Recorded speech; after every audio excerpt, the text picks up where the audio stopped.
اعوذ باللہ من الشیطان الرجیم، بسم اللہ الرحمن الرحیم۔ آج کی آیات ہماری کم ہوں گی انشاءاللہ، تاکہ آپ لوگ پریکٹس کر سکیں، اپنے پچھلا ریویژن کر سکیں۔ آج ہی سے شروع کر دیجئے۔ یختص برحمتہ من یشاء،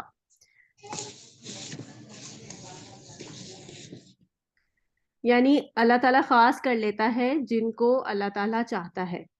یعنی خاص کر لینے کا کیا مطلب ہوا؟ خاص کر لینے سے مراد یہ ہوا کہ اللہ تعالیٰ کی مشیت پر ہے کہ اللہ کس کے اوپر اپنا فضل نازل کرے۔ دوسری اس کے علاوہ یہ بھی ہے کہ ہمیں کسی کے حوالے سے یہ نہیں سوچنا چاہیے کہ شاید اس کے اندر ہدایت کی کوئی باقی نہیں رہی، ہدایت باقی نہیں رہی، بلکہ اللہ بہتر جانتا ہے کہ کون شخص کس وقت اللہ تعالیٰ سے ہدایت پا جائے۔ تو ہم کسی کے بارے میں نا امید نہیں ہو سکتے۔ یہ بات آپ لکھ لیجئے کہ ہمیں کسی کے حوالے سے یہ نا امیدی نہیں ہونی چاہیے کہ اس کی ہدایت جو ہے وہ اب پاسبل نہیں ہے، یا یہ سوچنا کہ جو ہے اس کا کیا بنے گا، بلکہ اس کے بارے میں ہم نے اللہ سے دعا کرنی ہے۔ اور کیوں اللہ تعالیٰ نے بتایا ہے کہ اللہ ہی کے ہاتھ میں ہے ہدایت دینا، اور اللہ کے علاوہ کسی انسان کے ہاتھ میں نہیں ہے ہدایت دینا۔ اسی لیے آپ دیکھیں کہ جیسے نبی صلی اللہ علیہ وسلم اپنے چچا کے حوالے سے کس قدر ہوتے تھے پریشان، کہ انہوں نے آخر دم تک کہا کہ آپ کلمہ پڑھ لیں، لیکن وہ نہیں، انہوں نے نہیں پڑھا۔ اور اللہ تعالیٰ جو ہے وہ جس کو چاہے ہدایت دے، حالانکہ وہ نبی صلی اللہ علیہ وسلم کے لیے کس قدر سپورٹیو تھے اور مستقل ان کے لیے ایک ڈھال کا کام دیتے رہے، لیکن ایمان نہیں لے کے آئے۔ تو آپ دیکھیں کہ بالکل نبی صلی اللہ علیہ وسلم کے رشتے میں ہونے کے باوجود، اتنے قریبی ہونے کے باوجود، ان کا اتنا بڑا سپورٹر ہونے کے باوجود ان کو اللہ تعالیٰ نے ہدایت نہیں دی۔ اس کا کیا مطلب ہوا؟ اس کا مطلب یہ ہوا کہ ہدایت کے لیے، یہ بات آپ لکھیے، یہ بات آپ لکھیے کہ دیکھیں، ہدایت جو ہوتی ہے نا، اللہ تعالیٰ کی کوئی سستی چیز نہیں ہے۔ اللہ تعالیٰ ہوا اور پانی اس کو بھی دیتے ہیں جس کو جو اللہ کو مانتا ہی نہیں ہے، جو کہتا ہے کہ مجھے تو لگتا ہے کہ دنیا خود بخود بن گئی ہے، اور بس لوگ جو ہیں وہ بندر سے انسان جو ہے وہ بندر سے انسان بن گئے ہیں، بس اب یہ اسی طرح سے ایک سائیکل چل رہا ہے، اور لوگ آتے ہیں، اپنی زندگی گزارتے ہیں اور چلے جاتے ہیں بس۔ اور شاید ہندوؤں کا وہ ایک کانسیپٹ بھی ہے نا کہ پھر وہ دوبارہ کوئی اور جنم لے کر کسی طرح کسی اور روپ میں نکل آتے ہیں، کبھی وہ درخت بن کے جو ہے وہ آ جاتے ہیں، یا پھر کبھی کوئی کسی جانور کے روپ میں آ جاتے ہیں۔ تو وہ ایک انسان جو ایتھیسٹ ہے یا بالکل ہی لادین ہے، ایتھیسٹ کون ہوتا ہے؟ جو بالکل کہتا ہے کہ کچھ بھی نہیں ہے، اللہ نہیں ہے، یا کوئی ایسی ڈیوائن نیچر کچھ ہے ہی نہیں۔ تو اللہ تعالیٰ اس کو بھی جو ہے وہ ہوا پانی اس کو بھی دیتے ہیں، دنیا میں رہنے کی اور زندگی گزارنے کی ہر چیز جو ہے، جس کو ہم نے شروع میں پڑھا تھا، سورۃ البقرہ میں پڑھا تھا نا، کہ اللہ کہ ينفقون مما رزقناهم ومما رزقناهم ينفقون، کہ وہ اس میں سے خرچ کرتے ہیں جو ان کو دیا جاتا ہے۔ تو وہ جو رزق ان کو دیا جاتا ہے اس میں سے خرچ کرنے کا مطلب، وہ جو رزق ہے وہ اللہ تعالیٰ نے سب کو دیا ہوا ہے۔ اور رزق کے بارے میں بھی میں نے آپ کو بتایا تھا کہ رزق کا مطلب صرف دسترخوان پہ پڑی ہوئی چیزیں نہیں ہیں، بلکہ رزق ہر وہ چیز ہے جو زندگی گزارنے کے لیے ضروری ہے۔ یہ بھی آپ لکھ لیجئے کہ رزق ہر وہ چیز ہے جو زندگی گزارنے کے لیے ضروری ہے۔ اس میں ہمارے لیے ہماری سانس، ہمارا وقت، ہمیں مہلت اللہ نے جو دے رکھی ہے، اس کے علاوہ وقت کے علاوہ ہے ہماری اولاد، ہمارا مال، ہماری صلاحیتیں، ہماری جو ذہنی اور بولنے کی صلاحیت، ذہنی صلاحیتیں۔ اس کے علاوہ ہمیں اللہ تعالیٰ نے کوئی نہ کوئی ہنر دیا ہوتا ہے، کوئی ایسی چیز ضرور ہوتی ہے ہر ایک انسان کے اندر جو کہ اس سے ڈیفرنٹ ہوتی ہے، جو ہر دوسرے بندے سے اس کو منفرد بناتی ہے۔ تو یہ تمام چیزیں انسان کی رزق ہے۔ جیسے کسی کی ڈرائیونگ اسکل ہے، کسی کو کوکنگ اسکل ہے، کسی کی بہت اچھی، جیسے بہت ایکسٹرا آرڈنری ہوتی ہے نا، کچھ لوگوں کو بولنے کا بہت اچھا اللہ تعالیٰ نے ان کو وہ دیا ہوتا ہے صلاحیت، کسی کو اور بھی بہت ساری کوالٹیز آپ کے سامنے ہوں گی، کسی کو کمپیوٹر بہت اچھا آتا ہے، کسی کو اور کچھ موبائل چلانا بہت اچھا آتا ہے۔ تو یہ تمام چیزیں جو ہمیں اللہ نے دیا ہے، اس سب کو اللہ کی ہی راہ میں خرچ کرنا، یہ ہے مما رزقناہم ینفقون۔ تو بات کہیں کی کہیں چلی گئی۔ فی الحال بات یہاں پر آ رہی تھی کہ اللہ تعالیٰ رزق اس کو بھی دیتا ہے جو اللہ کو مانتا ہی نہیں ہے، لیکن اللہ ہدایت اسے دیتا ہے جو اللہ سے طلب کرتا ہے۔ یعنی اگر کسی کے دل میں اللہ یہ دیکھے گا کہ اس کے دل میں ہدایت کی طلب ہے، وہ بے چین ہے. ہو سکتا ہے کہ کبھی اس نے منہ سے یہ دعا نہ مانگی ہو، اسے پتہ ہی نہ چلا ہو، لیکن اللہ تو اس کے دل کے حال بھی جانتا ہے نا. اس کو کوئی بے چینی ہو. کبھی کبھی آپ نے کبھی محسوس کیا ہے کہ آپ سب کچھ ہونے کے باوجود کہیں بے چینی ہے، کہیں کوئی ایسی چیز ہے جو کہ ہم کو مضطرب رکھ رہی ہے. میرے پاس گھر ہے، میرے پاس گاڑی ہے، میرے پاس سکون ہے، شوہر ہے، ہر چیز، ہر پروویژن اللہ تعالیٰ نے جو ایک عورت کو چاہیے ہوتا ہے. آپ خود سوچے، ہر بندہ اپنے اپنے حساب سے سوچے، لیکن پھر بھی کہیں نہ کہیں جو ہے وہ دل کے اندر کوئی ایسی چیز ہے جو کہ آپ کو بے چین رکھتی ہے. وہ کیا چیز ہے؟ وہ طلب ہے جو انسان کو اللہ سے کنیکٹ کرتی ہے. جو بے چینی ہے نا، وہ انسان کو محسوس ہوتی ہے. وہ کس وجہ سے محسوس ہوتی ہے؟ کہ اس کو ہدایت چاہیے. اس کو یہ سب تو ملا ہوا ہے، لیکن اسے ہدایت چاہیے. تو بیسیکلی جو ہدایت جب اس کے دل میں جو تڑپ پیدا ہوتی ہے، وہ اللہ تعالیٰ اللہ تعالیٰ کو پتا ہے. اور اللہ تعالیٰ جب اس چیز کو پاتے ہیں تو اللہ تعالیٰ اس شخص کو اس راہ کی طرف رہنمائی دیتے ہیں. اور اگر وہ شخص اس چیز کو پا جاتا ہے، اس کو سمجھ جاتا ہے اور اسے گریب کر لیتا ہے، تو وہ ہدایت پا جاتا ہے. بیسیکلی یہ 2 وے سسٹم ہے. اللہ تعالیٰ نے ہدایت تو دی، لیکن اگر اس نے پکڑی نہیں تو پھر اس کو نہیں ملے گی. لیکن اگر اس نے پکڑ لی، اس کو سمجھ آ گئی اور اس نے اسے وہیں گریب کر لیا، تو اللہ تعالیٰ پھر ایک اور ہدایت دیتے ہیں، ہدایت رشد. اور اس کے بعد ہے ہدایت توفیق. جب انسان ہدایت رشد کو پا کر اس کے اوپر اس کو پکڑ لیتا ہے، تو پھر اللہ تعالیٰ ہدایت توفیق دیتا ہے، جس سے انسان عمل کی طرف آ جاتا ہے. ہم کہتے ہیں نا کہ اکثر آپ نے لوگوں کو کہتے سنا ہوگا کہ آپ بھی دعا کریں نا میرے لیے کہ اللہ مجھے بھی توفیق دے. تو اللہ مجھے بھی توفیق دے یہ کرنے کی. تو بیسیکلی رشد پھر توفیق. اگر رشد نہیں پکڑو گے تو توفیق نہیں ملے گی، یہ بات بھی سمجھ لیں. ٹھیک ہے. اچھا، ربابہ نے ہینڈ ریز کیا ہے اپنا. ربابہ کچھ کہنا چاہ رہی ہیں. ربابہ ہینڈ ریز ویسے ہی کیا تھا، اگر دوبارہ کچھ کہنا ہو تو ریز کر لیجیے گا. اچھا آگے چلتے ہیں. تو یختص برحمتہ من یشاء، اس میں نے آپ کو بتایا ہے ابھی کہ ہدایت جو ہے وہ 2 قسم کی ہوتی ہے، ہدایت رشد اور ہدایت توفیق. اور ہاں لکھ کے ہی بتا دیں پلیز. نہیں، آپ مجھے نا اپنا سوال لکھ کے بتا دیں، ایک کام کریں. تو ہدایت رشد اور ہدایت توفیق 2 قسم کی ہدایت ہوتی ہے جو کہ اللہ تعالیٰ کی طرف سے ملتی ہے. اگر ہدایت رشد انسان پا جاتا ہے تو ہدایت توفیق جو ہے وہ انسان کو مل جاتی ہے. دوسری چیز میں نے بتائی کہ ہدایت ہے یہ اللہ کے ہاتھ میں. اللہ تعالیٰ جس کو چاہتا ہے ہدایت دیتا ہے، اور وہ بھی کب دیتا ہے؟ جب انسان کے دل میں طلب دیکھتا ہے. اس کا مطلب یہ نہیں ہے کہ اللہ تعالیٰ نے کسی کو اگر بے ہدایت چھوڑ دیا ہے تو وہ اس کے اوپر اللہ تعالیٰ نے ظلم کیا ہے. نہیں، وجہ یہ ہے کہ اس کو اللہ تعالیٰ نے ہدایت کا موقع دیا ہوگا، اور دیتا ہے اللہ تعالیٰ. کسی بھی انسان کو اللہ تعالیٰ تب تک عذاب نہیں دیتا یا پکڑ نہیں کرتا جب تک کہ اللہ تعالیٰ اس کے اوپر حجت تمام نہ کر دے. کہ قیامت کے دن وہ یہ بات کہے اللہ تعالیٰ سے کہ اللہ تعالیٰ مجھے تو پتہ ہی نہیں تھا، مجھے تو پتہ ہی نہیں تھا کہ کہاں پہ کیا ہو رہا ہے، اور کہ دین کیا تھا، اسلام کیا تھا.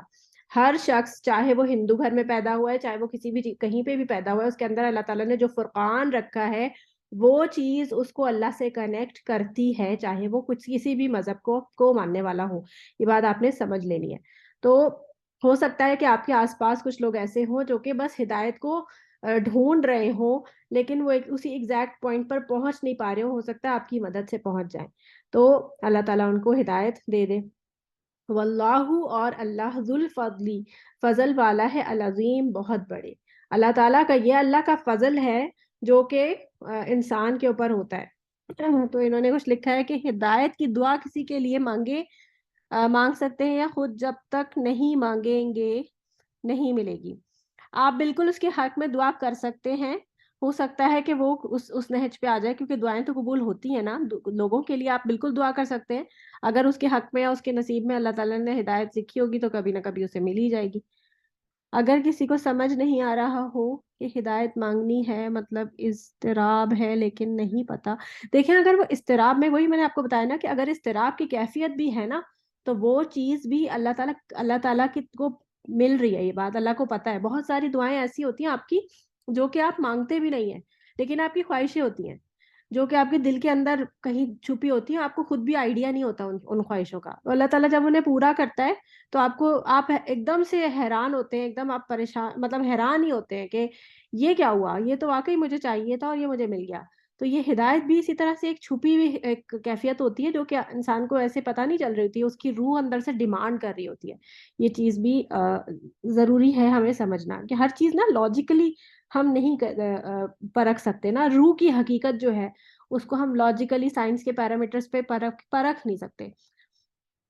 تو ہر کسی کے لیے آپ ضرور دعا کریں, اور دعا جو ہے وہ بہت ضروری ہے. ایک مومن کی دعا دوسرے مومن کے لیے قبول ہوتی ہے, یعنی دوسرے انسان کے لیے, چاہے وہ مومن ہے یا نہیں, لیکن کہ اس کے لیے قبول ہوتی ہے. اللہ تعالیٰ جب چاہے اور جب اس کا وقت لکھا ہوگا ہدایت کا, وہ ضرور اس کو ہدایت دے گا.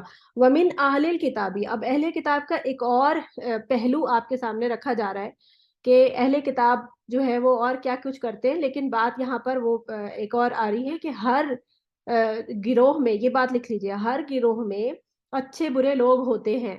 آپ کسی بھی بات کو کا لیبل کسی ایک پوری امت کے اوپر چسپا نہیں کر سکتے. یعنی کہ آپ کسی کو کہہ دیں کہ یہ لوگ تو ہیں خراب, یہ لوگ تو ایسے ہیں. جیسے ہم یہودیوں کے بارے میں بہت ساری باتیں پڑھ کے آئے ہیں, تو ان کے بارے میں ہم پوری طرح سے یہ بات نہیں کہیں گے. اگر آپ, ہو سکتا ہے کہ کسی سے آپ کا تعلق ہو اور وہ بہت اچھا بھی ہو سکتا ہے نا. ہم نے پیچھے پڑھا تھا کہ ان کے ساتھ دوستی کا تعلق مت رکھو. اور کون سی والی دوستی؟ دلی دوستی, جس میں راز اور اس طرح کا راز و نیاز ہو رہے ہوں, اپنے سیکرٹس بتائے جا رہے ہوں, اس کے سیکرٹس پتہ چل رہے ہوں. اس کے علاوہ ایسی دوستی جس کے اندر آپ اس کے غم میں تڑپ رہے ہوں, یا ایسی دوستی جس میں آپ اس کے دین کو پوری طرح سے راضی ہو جائے اس کے دین پر. یعنی کہ آپ کو لگے کہ نہیں, وہ کیا ہوا, وہ اپنے دین پہ عمل کر رہے ہیں, ہم اپنے دین پہ عمل کر رہے ہیں, اور آپ اس پہ راضی ہو جاتے ہیں.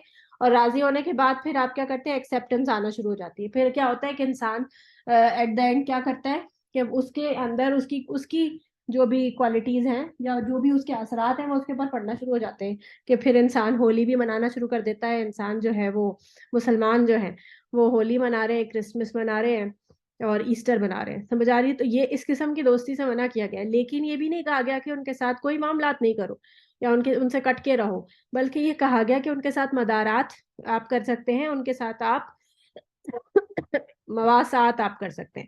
موالات جو ہے, جو اس میں یہ جو موالات تھا جس کے اندر دلی دوستی تھی, یہ نہیں کر سکتے آپ. ان کی مدارات میں نے بتایا تھا, خاطر مدارات سے یاد رکھیے گا کہ ان کی آپ ان کو اچھا سا آپ ان کو اچھا, جیسے اگر وہ مہمان ہیں تو آپ ان کی خاطر مدارت کرتے ہیں, تو اس طرح سے آپ کر سکتے ہیں. ان کو تحفے تحائف دینا, ان کی دل جوئی کرنا, یہ سب آپ کر سکتے ہیں. تو یہاں پر ومن اہل الکتابی من, جو ان اگر تأمن ہو, یہ حمزہ میم نون امانہ سے ہے. امانہ کیا ہوتا ہے؟ ایمان بھی کا روٹ ورڈ بھی اسی سے ہے, امانت کا روٹ ورڈ بھی اسی سے ہے. ایمان اور امانت یہ دو سب کا روٹ ورڈ ایک ہی ہے, امان سے ہے. امانت کس کو دی جاتی ہے؟ امانت کیا ہوتی ہے؟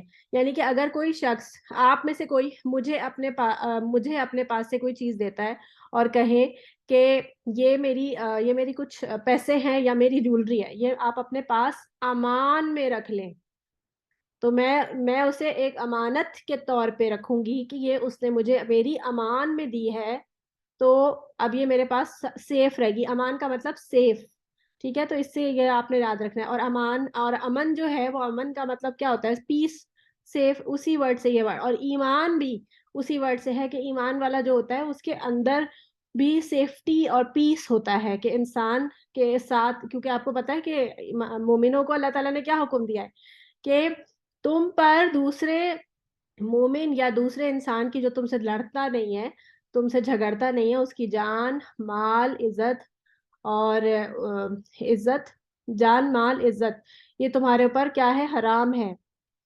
تم یعنی کہ تمہیں اللہ تعالیٰ نے ایک امن کا سمبل بنایا ہے کہ تم کسی کی عزت پر ہاتھ نہیں ڈالو گے, تم اس کو برا بھلا نہیں کرو گے, اس کو بلا وجہ تنگ نہیں کرو گے, اسے مارو گے نہیں, پیٹو گے نہیں, اور اسے مطلب اسے کوئی بھی چیز مطلب تم سے وہ سیف رہے.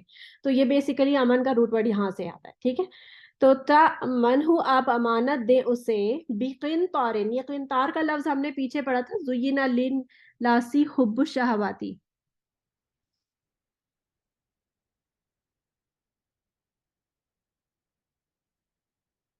بالکل. ایک سوال کیا طاہرہ راہل نے کہ یہ بھی ہو سکتا ہے کہ سامنے والا ہماری دوستی کی وجہ سے ایمان دے آئے اور مسلمان ہو جائے. بالکل.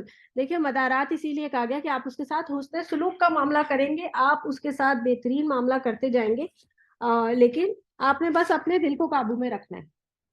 دل کو قابو میں رکھنے کا مطلب یہ ہے کہ اس کے دین کو فالو نہیں کرنا, وہاں تک اس کی ہیلپ اور اس سے دوستی رکھنی ہے جہاں پر آپ کے دین کی کوئی چیز اس کے ساتھ افیکٹ یا افیلیٹ نہیں ہوتی, بس. تو آگے دیکھیں، اس میں انہوں نے کہا کہ بکنتار جو تھا وہ ورڈ، بکنتار ہم نے پڑھا تھا پیچھے، خزانے ورڈ کیا تھا وہ، مقنطراتی، کہ کہ اللہ تعالیٰ نے انسانوں کے لیے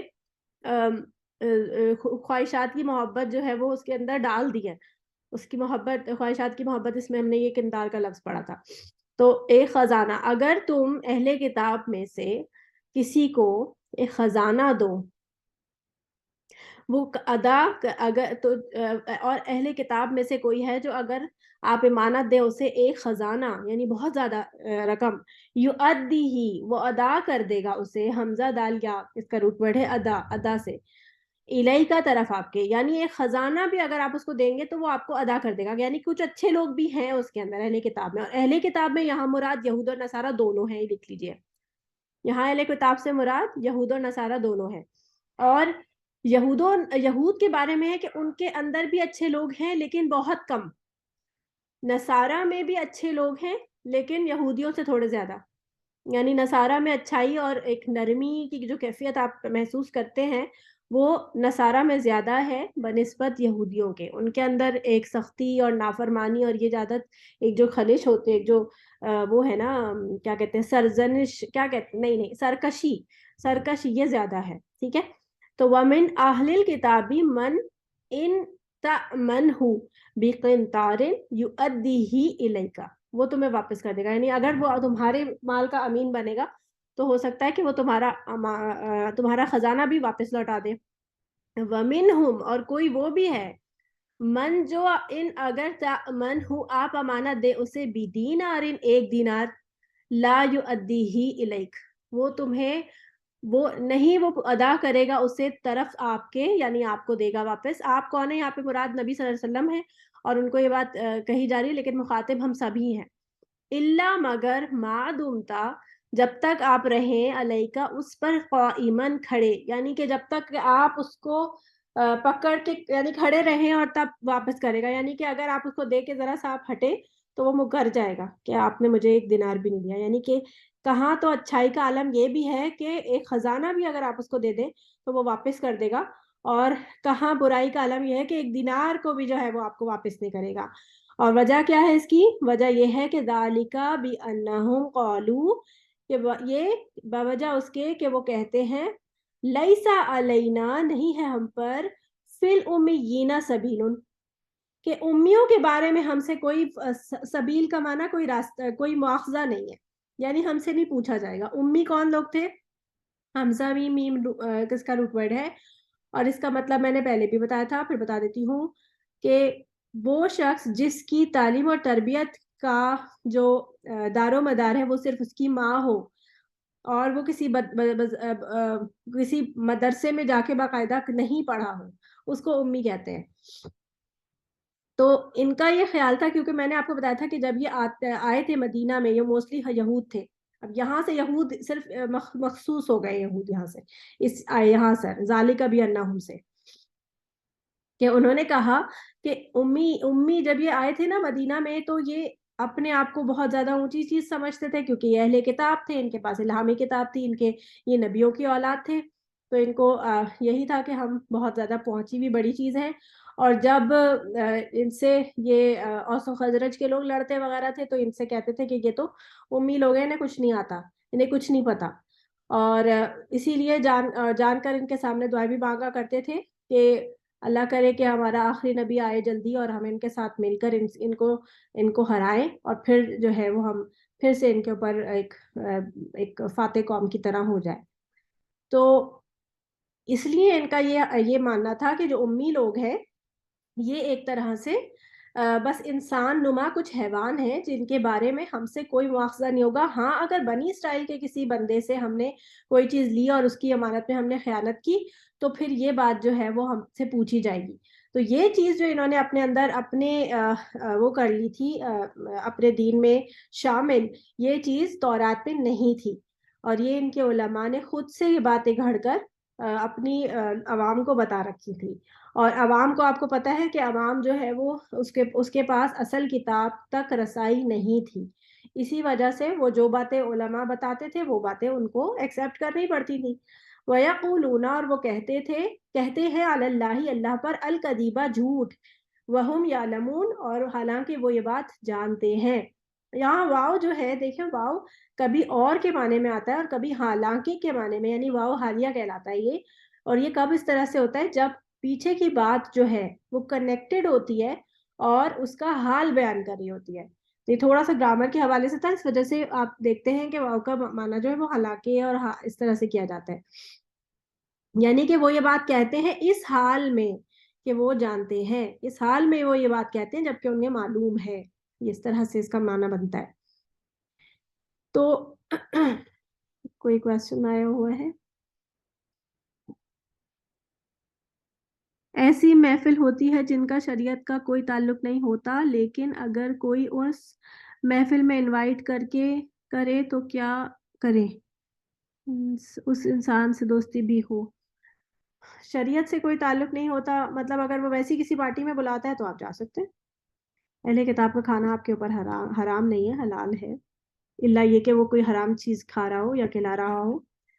وَيَقُولُونَ اور وہ کہتے ہیں، اچھا یہ اللہ تعالیٰ پر یہ جھوٹ باندھتے ہیں.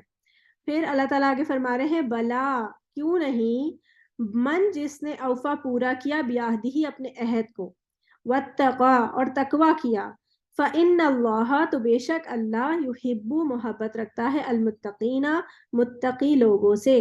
مومن کی پہچان اور منافق کی پہچان میں ایک واضح ڈفرنس ہے، وہ یہ کہ وہ عہد کو پورا کرتا ہے اور منافق عہد کو توڑتا ہے. یہ بات لکھ لیجئے.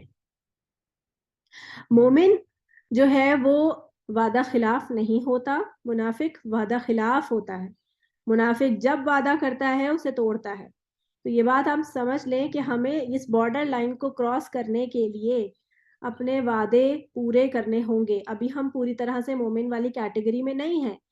جیسے کہ شروع کی اگر آپ کو آیات یاد ہو تو میں نے آپ کو ایک آیت سنائی تھی، سورت کا نام میری سن سے نکل گیا، کہ بدوی جو تھے وہ آ کر انہوں نے نبی صلی اللہ علیہ وسلم سے آ کے کہا تھا کہ ہم تو ایمان لائے. تو اس پر اللہ تعالیٰ نے ان کی سرزنش کی تھی کہ تم یہ مت کہو کہ تم ایمان لائے، بلکہ تم یہ کہو کہ تم تو اسلام لائے، ہم اسلام لائے. اور اسلام ابھی ایمان تو تمہارے دل میں داخل ہی نہیں ہوا. تو ہم بورن مسلمز ہیں، بہت کم ہی ایسا ہو سکتا ہے کہ ہمارے دل میں وہ ایمان ہو جو کہ واقعتاً جس کو ایمان کہا جائے. ہم ابھی اسلام والی کیٹیگری پہ بیٹھے ہوئے ہیں. ہمیں اس بارڈر لائن سے اوپر اٹھنے کے لیے، مومن والی کیٹیگری میں جانے کے لیے اپنے اندر چینجز لانی ہوں گی. اور وہ کون کون سی چینجز ہیں؟ سب سے پہلے تو اپنے وعدے، اپنی کمٹمنٹس پوری کریں، چاہے وہ آپ اپنے بچے سے کریں، چاہے وہ اپنے فرینڈس سے کریں، اپنے ماں باپ سے کریں، اپنے رشتہ داروں سے، کسی سے بھی. اپنی کمٹمنٹ آپ نے ہر صورت، مومن کی جو زبان ہوتی ہے نا وہ پتھر پہ لکیر ہوتی ہے. مطلب جو بات کہہ دی تو پھر آپ نے اسے کرنا ہے. اگر بچے سے کوئی وعدہ کیا ہے تو اسے پورا کرے تاکہ اس کا ٹرسٹ آپ کے اوپر بحال رہے ہمیشہ. اسی طرح اپنے اوپر ٹرسٹ بحال رکھنے کے لیے آپ کو جو اللہ تعالیٰ سے بھی جو آپ نے عہد کیے ہوئے نا وہ بھی آپ نے پورے کرنے ہیں. دوسرا، امانت میں خیانت نہیں کرتا. مومن اپنی امانت میں کبھی خیانت نہیں کرتا. آپ دیکھیں کہ امانت کیا کیا ہوتی ہے ہمارے پاس. ہم کوئی بینکس تو ہے نہیں کہ ہمارے پاس لوگ واقعتاً امانتیں رکھوائیں. ہمارے پاس امانتیں ایسے ہوتی ہیں کہ جیسے اب کبھی ہمارے پاس کوئی کسی کی چیز آ جاتی ہے، جیسے کوئی برتن کسی کے گھر سے آتا ہے تو وہ آپ استعمال نہ کریں.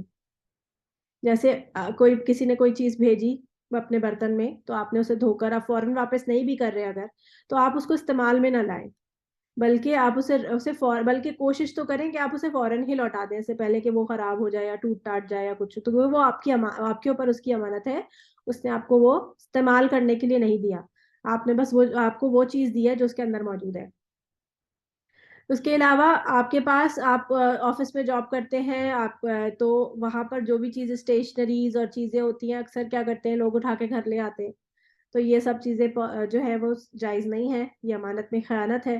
اسی طرح بچوں کو بھی سکھایا جائے کہ اسکول سے اگر کسی کی کوئی چیز آپ کے بیگ میں آ گئی ہے تو آپ نے اسے واپس کرنی ہے اور اس کو استعمال نہیں کرنا، اسے خراب نہیں کرنا. کسی کی کاپی آ گئی، کسی کا ریزر آ گیا، اریزر آ گیا، یا پھر اس کا کوئی پینسل آ گئی، کچھ چیز تو واپس کرنی ہے. یہ چیزیں بچوں کو بھی سکھائیں. تو یہ تمام چیزیں امانت میں امانت اور خیانت کی چیز اس کو بہت زیادہ واچفل رہنا چاہیے ہمیں اس کے لیے.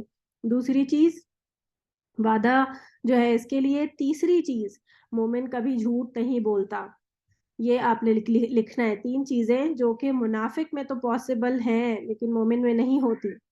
تو آپ نے یہ کام آپ نے بالکل چھوڑ دینا ہے. 3 چیزیں اگر انسان اپنی پکڑ لینا, آپ دیکھیں ہر چیز آپ کی بہتر ہو جائے گی. اگر آپ نے کمٹمنٹ کیا, ہم نے اللہ تعالیٰ سے کمٹمنٹ کیا ہے کہ اللہ تعالیٰ نے ہم پر 5 نمازیں وقت کے پابندی کے ساتھ اس پر ہم پہ فرض کیے ہیں, تو ہم نے اپنے سائر فرائض جو ہیں وہ ٹائم پہ پورے کرنے ہیں. یہ کمٹمنٹ ہے. اگر آپ نے کسی کو دعوت پہ بلانا ہے, یا اگر کسی نے آپ کو دعوت پہ بلایا ہے تو جس ٹائم پہ بلایا آپ نے اسی ٹائم پہ جانا ہے. یہ نہیں کہ آپ نے عادی ہی یہ رکھنا ہے, عادت ہی یہی بنانی ہے کہ ہم دیر سے جائیں گے, یا ابھی تو بہت ٹائم پڑا ہے تو ہم بعد میں تیار ہونا شروع کریں گے پھر ہم جائیں گے. تو جو ٹائم کا پابندی جو ہے, کمٹمنٹس جو ہیں وہ آپ نے پوری کرنے ہیں. آگے چلتے ہیں. ان الذین یشترون, بے شک وہ لوگ جو لیتے ہیں, بعہد اللہ, بدلے اللہ کے عہد کے, وایمانہم, اور اپنی قسموں کے, ثمنن, قیمت, قلیلاً, تھوڑی, اولئک, یہی لوگ ہیں, لا خلاق لہم, نہیں کوئی حصہ ان کے لیے, فی الآخرتی, آخرت میں.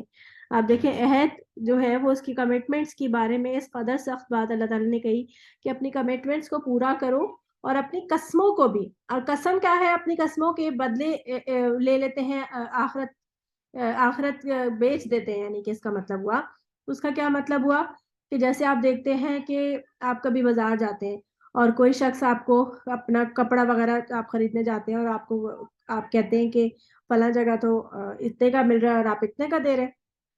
پہلی بات تو یہ کہ ہمیں اگر واقعہ پتا ہے کہ فلاں جگہ کپڑا اتنے کا مل رہا ہے تو ہم بولیں, لیکن ہم جھوٹ بول دیتے ہیں کہ جھوٹ پہ بول دیتے ہیں کہ وہ تو اتنے کا دے رہا ہے. پھر کیا ہوتا ہے کہ پھر دوسرا جو وہ ہوتا ہے, سیلر ہوتا ہے, وہ بھی مزید جھوٹ بول کے بولتا ہے نہیں اگر آپ کو لگے کہ یہ آپ کو اتنے میں مل جائے تو مجھ سے آپ فری میں لے جانا. اس قسم کی باتیں وہ ایک اور جھوٹ بولتا ہے. پھر وہ قسم کھا کے کہتا ہے کہ مجھے تو اتنے کا خریدا ہی نہیں, میری تو خرید ہی نہیں ہے اتنے کی. یہ جھوٹ وہ بول رہا ہوتا ہے. تو جہاں یہ اگر تو وہ سچ بول رہا ہے تو تب تو صحیح ہے, لیکن اگر وہ جھوٹ بول رہا ہے تو یہ جھوٹ بول کے جو مال بیچ رہا ہے وہ تمام مال جو ہے وہ اس کا صحیح چیز میں نہیں جا رہا, یہ حلال مال میں نہیں جا رہا. جھوٹ بول کے مال بیچنا, یا پھر کوئی نقص ہو اس کو چھپا کے جھوٹ بول کے کہ نہیں بالکل صحیح ہے اور بیچ دے, یہ چیز بھی غلط ہے. کیوں آپ کو پتہ ہے نبی صلی اللہ علیہ وسلم کی تجارت کا انداز کیا تھا, کہ جس پر حضرت خدیجہ جو ہے بہت متاثر ہوئی تھی کہ جو مال صحیح تھا اس کو الگ کر دیا تھا, اور جو مال میں تھوڑا بہت نقص تھا اس کو الگ کر کے بالکل صاف دیانتداری سے بائرز کو بتا کر جو ہے وہ بیچا تھا کہ یہ اس طرح کا اس میں مسئلہ ہے بس. تو یہ چیز جو ہے وہ ہم مومنین کی نشانی ہے جو کہ ہم کھوتے جا رہے ہیں. ہم اس چیز کو بھول گئے ہیں, چاہے ہم چھوٹی چیز پر کوئی کمٹمنٹ کر رہے ہو, یا کوئی ہم بائنگ سیلنگ کر رہے ہو, یا بڑی چیز پر. ہمارا جھوٹ اور یہ سب چیزیں ہمارے لیے بہت کامن ہو گئی ہیں, عام ہو گئی ہیں. اس چیز کو ہمیں ختم کرنا ہے اپنی جنریشن میں. اپنا جو ہماری جو نئی نسل آ رہی ہے اس کو ہم نے اس چیز سے نکالنا ہے. اولئک, یہی لوگ ہیں, لا خلاق لہم, ان کے لیے کوئی حصہ نہیں ہوگا, فی الآخرتی, آخرت میں. یعنی ان کے لیے آخرت میں کوئی حصہ, کوئی اجر, کچھ بھی نہیں ہوگا. یعنی کہ ان کے اعمال برباد ہو جائیں گے. یہ ایسی چیز ہے جس سے باقی اعمال بھی برباد ہو جاتے ہیں. اور پھر آگے دیکھیے اتنی خطرناک اللہ تعالیٰ جو ہے وہ سزا بتا رہے ہیں کہ وَلَا يُكَلِّمُهُمُ اللَّهُ, اور نہ کلام کرے گا ان سے اللہ ان سے بات ہی نہیں کرے گا. آپ دیکھیں کہ جب کوئی آپ سے ناراض ہو, فرض کریں آپ کے ہسبینڈ آپ سے ناراض ہو, اگر کوئی بچیاں ہیں تو وہ سوچیں کہ ان کے فادر آپ سے ناراض ہے, مطلب ان کے فادر ان سے ناراض ہے, اور آپ وہ ناراض ایسے ہو کہ آپ سے بات ہی نہ کرے. جیسے آپ نے کوئی چیز, کچھ ایسا غلط کام کیا کہ وہ آئے اور آ کے انہوں نے آپ کو بس دیکھا اور دیکھ کر اگنور کر دیا اور آپ سے بات ہی نہیں کرے. مطلب یہ بھی نہیں کہا کہ جو ہے مطلب کچھ بات ہوئی نہیں. ایک ہوتا ہے نا ڈانٹ ڈپٹنے کے بعد ناراض ہو گئے, نہیں, وہ سٹارٹ میں ہی ناراض ہو گئے آپ سے, اور وہ آپ سے بات ہی نہیں کر رہے, اور آپ کو پتا ہے کس وجہ سے بات نہیں کر رہے. اور دوسرا یہ کہ وہ دیکھ بھی نہیں رہے آپ کی طرف. تو آپ پر کیا, آپ کو اس سے زیادہ تکلیف ہوگی کہ اگر وہ آپ کو ڈانٹ لے, مار لے. اس سے زیادہ بڑی سزا ہے یہ کہ انسان آپ کو اگنور کر رہا ہو اور آپ سے بات ہی نہ کر رہا ہو اور آپ کی طرف دیکھ بھی نہ رہا ہو، یہ زیادہ چبھتی ہے بات۔ اور آپ دیکھیں یہ اللہ تعالیٰ نے فرمایا، اللہ تعالیٰ نے کیا کہا کہ اس سے اللہ تعالیٰ بات بھی نہیں کریں گے، اس کی طرف دیکھیں گے بھی نہیں، اور ولا ينظر الیہم یوم القیامت، قیامت کے دن، ولا یزکیہم، اور نہ وہ اسے پاک کرے گا انہیں، اور نہ وہ انہیں پاک کرے گا، یعنی کہ جو اللہ تعالیٰ انہیں پاک بھی نہیں کرے گا، یعنی کہ بہت سارے گناہ ایسے بھی تو انسان لے کر جائے گا نا قیامت کے دن جو کہ اس کے ساتھ ہوں گے، اللہ تعالیٰ ان کو درگزر کر دے گا تو وہ پاک ہو جائیں گے ان دعاؤں ان گناہوں سے، اور پھر وہ جنت میں چلا جائے گا، یا اس کے گناہ کچھ کم ہو جائیں گے، تو اللہ تعالیٰ اس کے گناہ کم بھی نہیں کرے گا، اس کی طرف دیکھے گا بھی نہیں، اس سے بات بھی نہیں کرے گا، اور اس کو کچھ نہیں دے گا۔ وَلَهُمْ، اور ان کے لیے عذاب ہے علیم، دردناک، اور ان کو بس ڈائریکٹ جہنم میں دھکیل دیا جائے گا۔ اللہ اکبر کبیرہ۔ اللہ تعالیٰ اس قدر ناراض ہوتے ہیں جب آپ اپنی کمٹمنٹ پوری نہیں کرتے، یہ مومن کا شعار نہیں ہے۔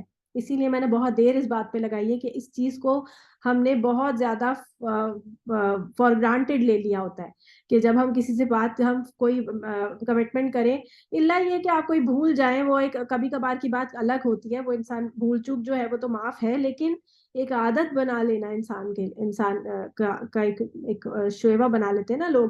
آپ دیکھیں شادیوں میں کیا ہوتا ہے کہ بارات کا ٹائم دیتے ہیں، اس کے بعد خوب لیٹ کر کے آتے ہیں، اب تو خیر پھر بہت سختی ہوتی ہے کبھی کبھار، لیکن پھر بھی آپ دیکھتے ہیں کہ باراتیں جو ہیں وہ 11 بجے 10-11 بجے سے پہلے نہیں پہنچ رہی ہوتی ہیں۔ اب مجھے نہیں پتا کراچی میں کیا سلسلہ ہے، لیکن موسٹلی کراچی میں جب میں رہتی تھی تب تو یہی ہوتا تھا کہ بہت بہت دیر سے باراتیں آیا کرتی تھی، اور باقی جو لوگ ہوتے تھے مہمان وہ پہلے کے آئے ہوئے ہوتے تھے، اور جن لوگوں کو اگلے دن اپنی اپنی ڈیوٹیز پہ جانا ہوتا تھا وہ بہت زیادہ پریشان ہوتے تھے اس چیز سے، کیونکہ بھائی آپ لوگوں کے گھر تو شادی، آپ لوگوں نے تو اگلے دن سونا ہے، لیکن باقی لوگوں نے تو جانا ہوتا ہے نا، ان سب کا ٹائم خراب ہوتا ہے۔ تو اس چیز کو ہم نے سمجھنا چاہیے، اس سے جو ہے وہ ہمارے آپسی تعلقات جو ہے وہ خراب ہوتے ہیں۔ پھر اس کے بعد وَإِنَّ مِنْهُمْ فَرِيقًا، یہ ایک پیج ایکسٹرا آ گیا اس میں، يَلْوُونَ أَلْسِنَتَهُمْ، وہ موڑتے ہیں، لام واو یا اس کا روٹ ہے لوی، وہ موڑتے ہیں السنتہم اپنی زبانوں کو، بالکتابی ساتھ کتاب کے، لِتَحْسَبُوهُ تاکہ تم سمجھو اسے، حسیبہ یا حسبو سے ہے، حاسین با حسبہ کہ تم سمجھو اسے، من الکتابی کتاب میں سے، وما ہوا من الکتابی حالانکہ وہ کتاب میں نہیں ہوتا، وَيَقُولُونَ اور وہ کہتے ہیں، ہوا من عند اللہ، وہ اللہ کے پاس سے ہے، وما ہوا من عند اللہ حالانکہ وہ نہیں ہوتا اللہ کے پاس سے، وَيَقُولُونَ اور وہ کہتے ہیں، اللہ اللہ پر، الکذب جھوٹ، وہم یعلمون حالانکہ وہ یہ بات جانتے ہیں۔ اب یہاں پر بات اہل کتاب کی دوبارہ سے آ گئی کہ اہل کتاب جو ہیں وہ کچھ چیزیں اپنی مرضی سے توڑ مڑوڑ کے زبان کو اس طرح بولتے ہیں کہ تمہیں لگتا ہے کہ شاید وہ کتاب میں سے ہے۔ اب آپ دیکھیں کہ کوئی شخص، اب دیکھیں ہماری امت مسلمہ کا کیا حال ہے، ہمیں کتنی عربی آتی ہے، اگر کوئی شخص ہمارے سامنے عربی کی کوئی بھی عبارت، عربی کی کوئی بھی کتاب کا، قرآن کے علاوہ کسی بھی کتاب کا کوئی چیز تلاوت کے انداز میں پڑھنا شروع کر دے، تو کیا ہمیں سمجھ آئے گا کہ وہ قرآن ہے یا نہیں ہے؟ ہمیں نہیں سمجھ آئے گا، کیونکہ ہم تو عربی جانتے ہی نہیں ہیں، حالانکہ عربی ہم کیا اللہ تعالیٰ نے قرآن مجید ایسے ہی دور رکھا ہوا ہے ہم سے، جیسے کہ اہل کتاب نے کے علماء نے عوام سے دور رکھا ہوا تھا؟ نہیں، ہم پھر بھی نہیں پڑھنا چاہتے ہم۔ اور آپ دیکھیں آج کل کتنے مواقع ہیں، آپ عربی آرام سے سیکھ سکتے ہیں گھر میں بیٹھ کے، جیسے آپ لوگ ابھی سیکھ رہے ہیں، اور اس کو سیکھنا کوئی مشکل نہیں ہے، پھر بھی انسان جو ہے وہ اتنا غفلت میں مبتلا ہو تو پھر کیا وہ یہ کہہ کے چھوٹ جائے گا کہ نہیں میرے پاس ٹائم نہیں تھا، میں نہیں پڑھ نہیں سکتا تھا، وقت نہیں تھا، بچے چھوٹے تھے، اور جو 10,000 قسم کے بہانے ہم لوگ تراشتے ہیں، کیا ہم یہ کہہ کے اللہ تعالیٰ کے سامنے اس سے بچ جائیں گے؟ تو یہ لوگ بھی یہی کرتے تھے کہ اس طرح سے توڑ مڑوڑ کے بات کرتے تھے کہ لگتا تھا کہ جیسے کتاب کہ وہ اپنی کتاب ہی پڑھ رہے ہیں، جیسے یہاں آج کل بھی بہت سارے جو مفاد پرست جو لوگ ہوتے ہیں وہ اس طرح کی 2-4 حدیثیں یاد کر کے دین کو مینیپولیٹ کرنے کے لیے اس طرح کی باتیں کرتے ہیں کہ عام جو فہم لوگ ہوتے ہیں، عام فہم جو عوام ہوتی ہے وہ ایسے لوگوں کی باتوں میں آ جاتی ہے، اور ان کے باتوں میں آ کر جو ہے وہ یہ سمجھنے لگتی کہ شاید ہاں یہ قرآن ہی کی بات کریں. آپ یقین کریں کچھ چیزیں ابھی بھی سوشل میڈیا پہ اس طرح کی آپ کو نظر آئیں گی کہ لگتا ہے کہ جیسے ان سے زیادہ دیندار اور کوئی نہیں, اور وہ اس طرح سے دین کو مینیپولیٹ کر رہے ہوتے ہیں باتیں, اور اسپیشلی وہ جو شارٹ کٹس بتا رہے ہوتے ہیں. فلاں دن کی آپ اتنی نماز پڑھ لیں گے تو اتنے سالوں کے گناہ آپ کے معاف ہو جائیں گے, فلاں ٹائم کو آپ اس قسم کی نماز اتنی دفعہ اتنے قل واللہ پڑھ کے یا اتنی دفعہ یہ پڑھ کے آپ پڑھ لیں گے تو آپ کے فلاں یہ اتنی عبادت کاؤنٹ ہو جائے گی. آپ مجھے بتائیں کہ ایسی کون سی چیز ہے جو کہ 5 نمازوں کا بدل ہو سکے؟ آپ کسی کی بھی 5 نمازوں کا بدل نہیں کر سکتے. کوئی فدیہ کوئی چیز اس کے اوپر ہے ہی نہیں, کیونکہ وہ چیزیں جو ہے وہ آپ کے اوپر فرض ہیں, اور وہ آپ نے بیماری میں بھی آپ کے اوپر جو ہے وہ ختم نہیں ہو جاتا وہ فرض. وہ چیز کیسے جو ہے وہ اس طرح سے یہ شارٹ کٹس کرتے ہیں کہ باقی دنوں میں نماز پڑھو نہ پڑھو, بس ایک رات کو آپ ساری رات جاگ لو, آپ کے 1 سال کی عبادت ہو جائے گی, اس طرح کی ہو جائے گی. لوگ شارٹ کٹس ڈھونڈ کے اس چیزوں کو دین کو خراب کر رہے ہوتے ہیں, دین کو اس طرح سے, اور عام فہم لوگ اس کو دین ہی سمجھ رہے ہوتے ہیں.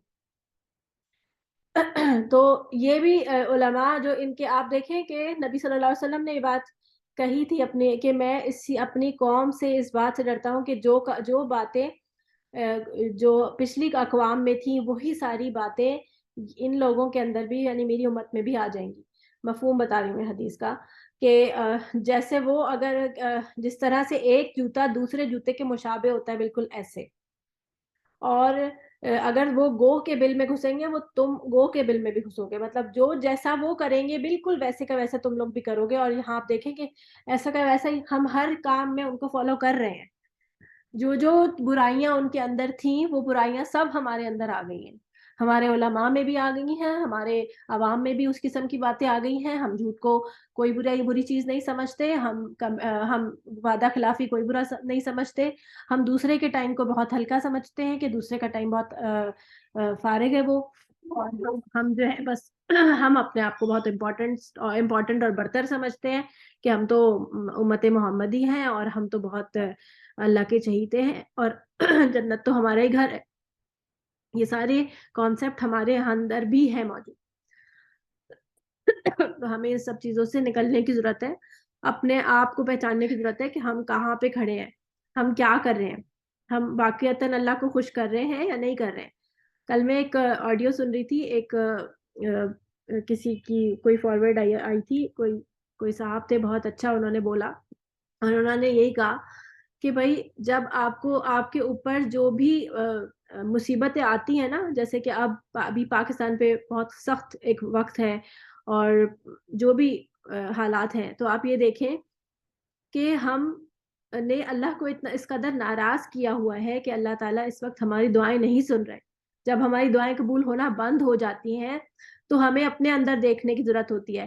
آپ دیکھیں سورۃ بقرہ کی آیت جو ہے غالباً 281 ہے یا 282 ہے کہ وَإِذَا سَأَلَكَ عِبَادِي عَنِّي فَإِنِّي قَرِيبٌ, کہ جب تم سے میرے بندے سوال کریں کہ میرے بارے میں سوال کریں تو ان سے کہو کہ میں ان کے قریب ہوں.